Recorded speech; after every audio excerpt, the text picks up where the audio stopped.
Hi, welcome to Taka's Reviews. I'm trying to fill this form here, but... Okay. That better.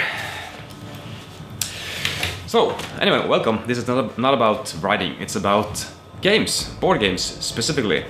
This time it is something that maybe you took the hint. It's from Men in Black, the first movie.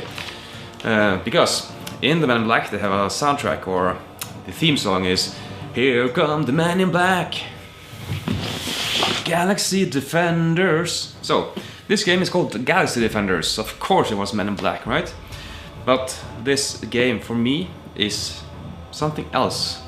So let's figure out what this game does, and afterwards I will tell you what I feel about it. Is this the game we're all looking for? Let's see. Hello.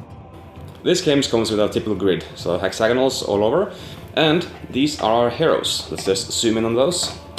They are different heroes, and of course none of these figures are painted. I have done that afterwards because it's just... it enhances the game so much by painting these figures, but still not a requirement. Anyway, these figures are on the map, as you would expect, and you can move them around and shoot stuff. The thing is, it's very, very tactical. So let's just get on closer here and find out how it actually works. And each hero comes with his own hero board, which can be upgraded by adding hexagonals around here, or replacing existing tiles spaces. So this is of course the tank. Looks like this. He has a weapon called here, it's an MG, and he has a range of 2, and uses 3 combat dice, and he has 5 ammo at disposal. But it says here, you have to discard an ammo once you use the weapon's special ability. Or he has the blade, that is a close combat with unlimited ammo, but he has to be adjacent to the enemy. Also he has some special actions here, and how far he can move, and how much health he has. And each hero is very different in this way. We have the tank, the warrior, or we have the magician, or, you know, the rogue here. They're very fantasy inspired, only modernized. Let's say we have these heroes on the board here, and they are of course in the center of each hexagonal.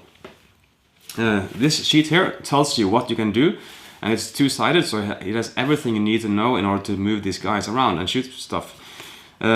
It is a lot of information, yeah, it is a lot of icons, and so the first game might be a bit long because you need to look it up all the time.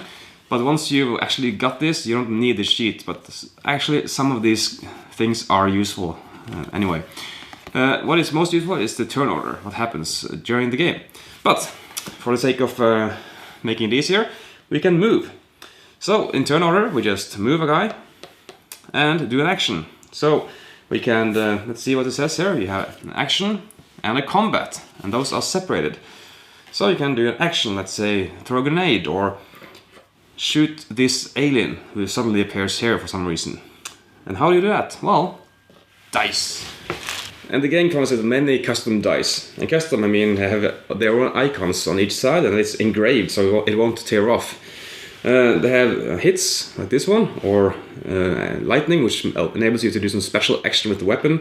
This is a GG that is used for upgrading your guys, and this exclamation point is jamming the weapon, and the skull does nothing, and the bullet is wasting ammo. So a lot of things can happen by rolling these dice. So I will attack using the Hulk, he's called. This is the alien, and this will show you what he does on his turn. But now I just have to roll attack. So we had 3 dice, and we roll them. Now we have 2 hits, a useless icon for now, and a lightning. The lightning allows me to activate or trigger the special ability that says here. So it says 1 damage. So I have 1, 2, 3 damage now. Now for each potential hit, the alien will roll defense die. And each shield will cancel one hit. And this might be one of my problems with the game, because it's too easy to miss. So, for instance, if I had 10 hits, I would get 10 defense die. And right now I had 3 hits and all were cancelled. So it's very hard to hit the enemy, and of course they are moving around, so it is to simulate that it's very hard to kill aliens, basically.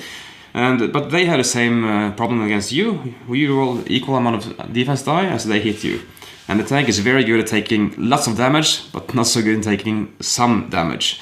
He's weak by small attacks, but strong against strong attacks. And that's just him. We have a sniper as well, who can do long range shots, and the melee woman, and the scientist, or he can manifest a robot and so forth, or a cannon. So there are many abilities here, but right now the tank just missed in the combat. Now, the game comes with a lot of cards representing the aliens and representing special events and something. And each of these cards represent a specific alien on the board. So let's say you spawn an alien. So okay, take a card, and they are delegated around the table just to spread out even out the odds of everything going off at once. But anyway, this one says specific things about its movement. So let's get in here and take a look. As you can see, we have some special rules here, and the number inside here tells you the range to the nearest agent. So let's say you're adjacent to an agent, then this happens. If it's 1 sector away, this happens, 2 sectors, this, 3 sectors, this, or else that. So we start on top and check for each requirement. If it triggers, then it triggers, and we ignore the rest. So if you're adjacent, you move away 2 spaces. So okay, they're very cautious. And each alien are different in this way. Like the Nexus has this ability with a lot of special options here, and this is a blue one. So this is also one small problem with the game for me. That is finding out which card is correct, because this is apparently a green alien with a long neck, and let's find out one with a short neck. It looks like this. So right now it's blue and green, but let's find another one. It looks like this. They are not immediately separate art. They have a longer head, but they also have a long neck and the same colored head. But then again, we have another card, like this one. So what is the difference between these 2 cards? Well, of course, you have abilities here, the special abilities, but like background color. Yeah, the background color. You see the armor is blue on both. So I could guess, is it this one? No, it's actually the green one in the green background. And it's not this one, because this has a short neck, it's a long neck. So it's very hard to differentiate these drawings here from the actual model. But once you get the hang of it, you can come by, of course, easily, but it is a bit annoying. The game comes with this storybook here, and this has all the scenarios for the base game, and there are many here. One thing you'll notice is this game will take a long time to play. The first scenario is probably 1 hour, the second is maybe 2 hours, depending on the group, and it will increase. But it does say how long it will take on top of each scenario, so it is a fairly underestimated, or what's it called? It's a bit lower than it actually does, because this game is highly tactical.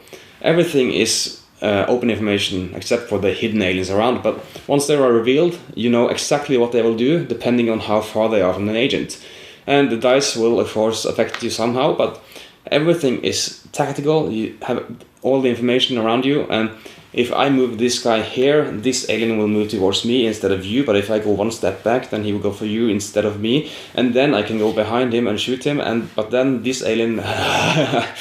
So playing this alone is a possibility, but there is a lot of information going on here, and I struggle really hard about playing this game alone, because I miss so many opportunities for abilities and stuff I should do, because there's just too much going on here. So this game is absolutely for more than 1 players, and it really you have to talk together and strategize. What should we do now? And give people hints and clues, and I love that about this game. You really have to cooperate in this game. You can't solo it, because there's just too much information going on that you just can't take control.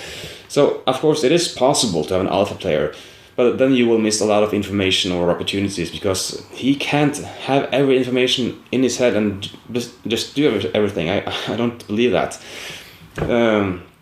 So I really like this game. Oh, it takes a long time to play, as I said.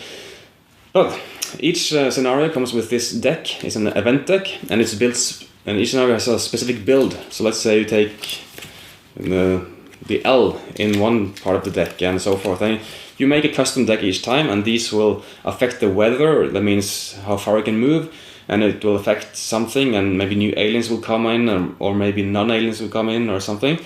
But every time you end a round when all players have acted and the aliens have moved, you are able to upgrade yourself with new equipment and new skills, or one skill at least. And this part is also excellent in this game. You upgrade your character, and the next scenario you are stronger. But this game also comes with a most annoying mechanism. Player elimination. Yes. If you are dead in the game, you lose a character and you are out. So, let's say the scenario takes 3 hours to play and you die after 90 minutes. What then? Do you watch? That's very boring. You can control the aliens maybe, but that's really not a good thing to do either. You're just gone from the game. And it really, really hurts. Come on. When a game takes this long to play and you are dead, it really hurts. Also, every stats and abilities for that hero is gone, is lost. So I've cheated a bit, and I will take care of things, but of course you are eliminated from the game. So it is the one thing I really dislike about this game. Just don't die. That's all I have to say. Don't die, but you can't control everything, so don't die. Still not doing this correctly. Come on.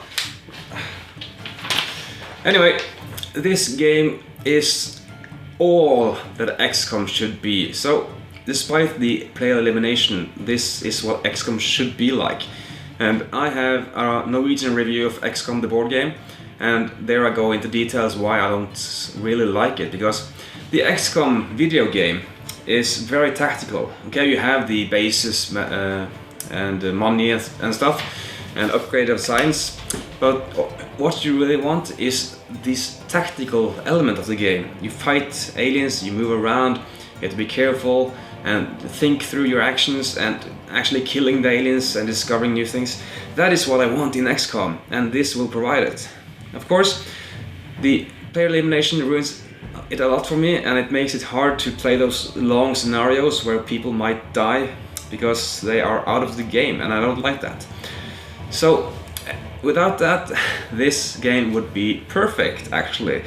It has some issues with the dice, and it makes a lot of dice rolling, and you might hit or miss. But I just love everything about this game, and I'm really looking forward to playing it again. And I just now recently got both expansions for it, you know, the Extinction Protocol and what's the other one called? Because this game has everything. It is good, it is very good. I like it a lot, but of course it has some problems, but in total I really want to play more. So that's my recommendation of today, and thanks for watching. I hope to see you again in the next episode of Talkers Reviews. So until then, see you later. Thanks so much for watching the Dice Tower videos. Find more great videos and reviews, as well as our top-rated audio podcast at Dicetower.com. You can also find other great shows at Dicetowernetwork.com. I'm Eric Summerer, and you've been watching The Dice Tower. The Dice Tower is sponsored by Cool Stuff Inc., where you can find great games for great prices. Cool stuff in stock. Check them out at CoolStuffInc.com.